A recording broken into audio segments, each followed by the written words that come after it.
And now I could list the professions where this would be useful. Well, hey there, welcome back. What's your learning style? Do you know what your learning style is? Did you know you have one?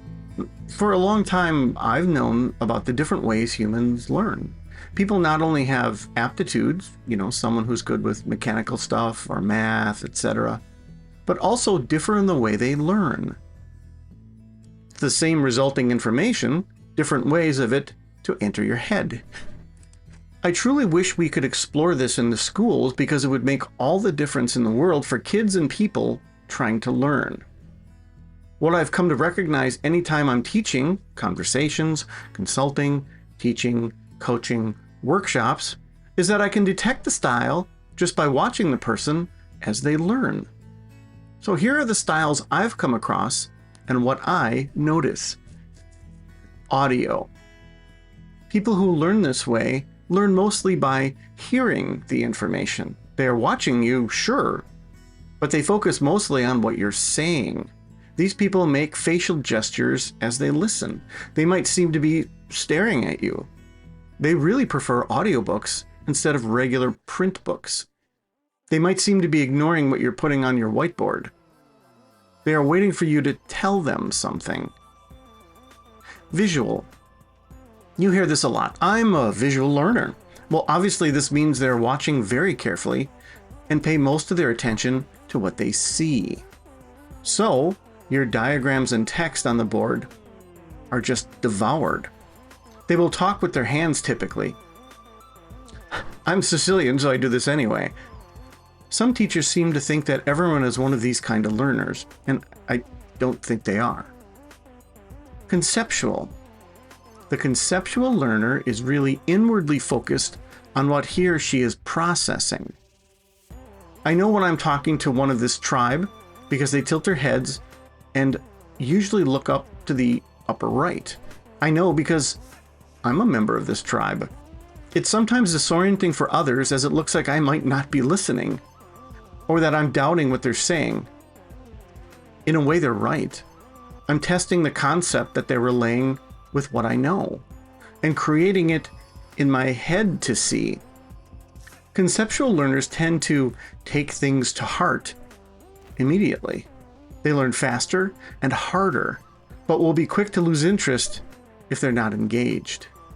This list is from experience, anecdotal evidence, and a bit of research. Your results may vary, but knowing this can be very useful and not only help you communicate better, but prevent misunderstanding between learners. If you're in a relationship with someone who's one kind of learner and you're another kind, you may have had arguments because they say, well, you're not listening, or pay attention to me. You could be a conceptual learner and stare off into space as they're talking, and they think you're not listening, when in fact you're committing all of your processing power to understanding what they're saying. And just because you're not looking at them waving their hands around like a crazy person, it means you're not listening and you never listen to them. This may literally solve a fight for you, knowing this. If in your professional world you have to give a presentation and the audience members tend to be visual learners, well, then you should put a lot of your focus onto your presentation. I have a lot to say on presentations, having given a lot of them, having communicated in a number of realms, visual, audio, and otherwise. I tend to find that a lot of presenters fall flat on this. They tend to present far more text than is needed. They're basically giving you an entire page out of a document or an entire page out of a book. Like, people aren't going to read paragraphs from sitting there. They want to look at bullet points. And you may feel like you're dumbing it down, but you're really giving them something to grasp onto. I mean, if you say one single word or phrase, their brain can expand that exponentially into not only the greater description, but also the permutations of that description. And again, if you have conceptual learners, they're going to do that even harder. They're going to be all staring off like they're not even listening. But in fact, you gave them something to chew on, something to listen to, something to experience in their brains. And that's cool. If your audience tends to be audio listeners, audio learners, you're going to find that, your presentations may not go over greatly, but boy, they sure like your audiobooks. And that can be disorienting because you can think that you're not gelling with them or you're not connecting, when in fact you're connecting, but you're connecting in a way that doesn't really require your presence, and that can be odd. It's fine for me since I have a face for radio.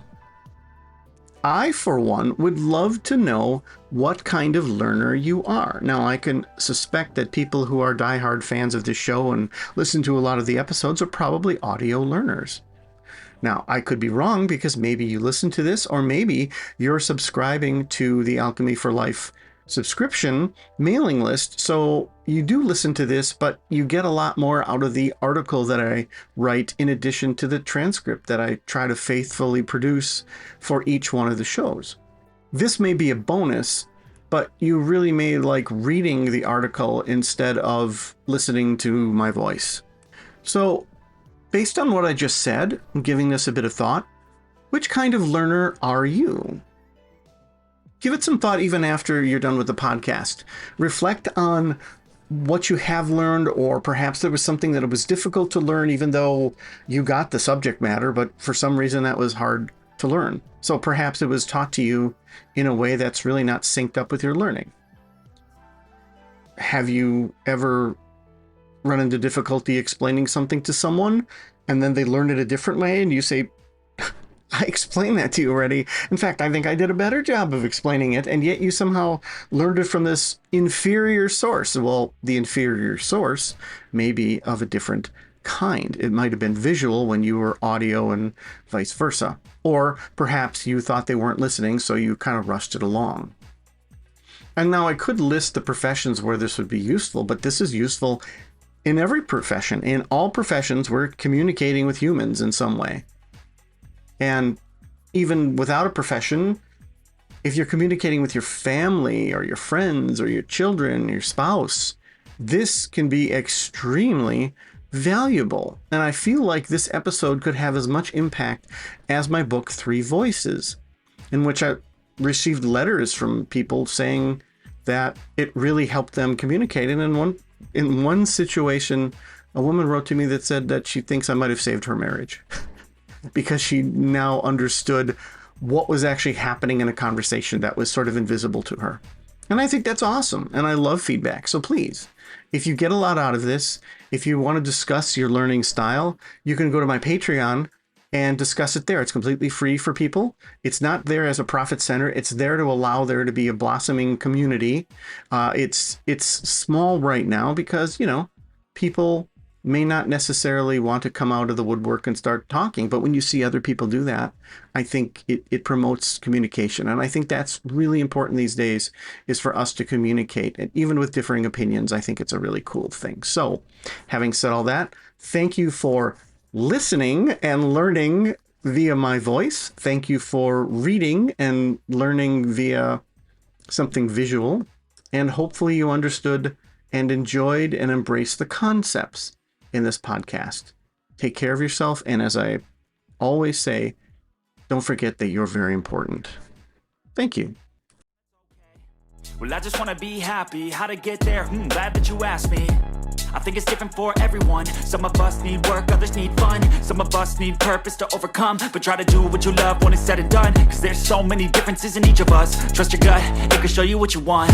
Living life, every day, late at night, not okay. All I want, and I pray, all I need are some better days. I want to announce that my new book, my 10th, is out. It's called Because, the fundamental psychological building blocks that enable you to, or prevent you from, accomplishing anything, everything, and nothing.